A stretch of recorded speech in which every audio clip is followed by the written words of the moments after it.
एका पावसाने उघडे पडले प्रशासनाचे दावे. कॉलेज रोड झाला चक्क तलाव. तळोदा शहरात तब्बल 1 महिना पावसाने पाठ फिरविली होती. शेतकरी आकाशाकडे डोळे लावून बसला होता, तर नागरिक उकाड्याने हैराण झाले होते. मात्र आज सोमवारी दुपारी झालेल्या दमदार पावसाने सर्वांनाच दिलासा दिला. पण या पावसाने आणखी एक वास्तव समोर आणले. तळोदा शहरातील पालिका प्रशासनाचे निकृष्ट नियोजन आणि दुर्लक्षित व्यवस्था. कॉलेज चौफुलीवरील बन्नाजी स्वीट समोरील पावसाच्या पाण्याचा निचरा करणारी पाईपलाईन चोकअप झाल्याने संपूर्ण परिसराला अक्षरशः तलावाचे स्वरूप आले. दुकानदारांचे व्यवहार विस्कळीत झाले, तर नागरिकांना पाण्यातून वाट काढत प्रवास करावा लागला. याहून गंभीर बाब म्हणजे कॉलेज रोडवरील मोठमोठे खड्डे. त्या खड्ड्यांमुळे मध्ये पाणी साचल्याने वाहन चालकांना जीव मुठीत धरून वाहन चालवावे लागले. एखाद्या क्षणी अपघात होईल अशी परिस्थिती निर्माण झाली होती.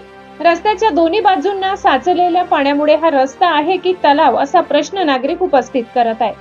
एकीकडे मान्सून पूर्व तयारीच्या घोषणा आणि दुसरीकडे पहिल्याच दमदार पावसात शहराची दयनीय अवस्था. हीच का प्रशासनाची मान्सून पूर्व तयारी?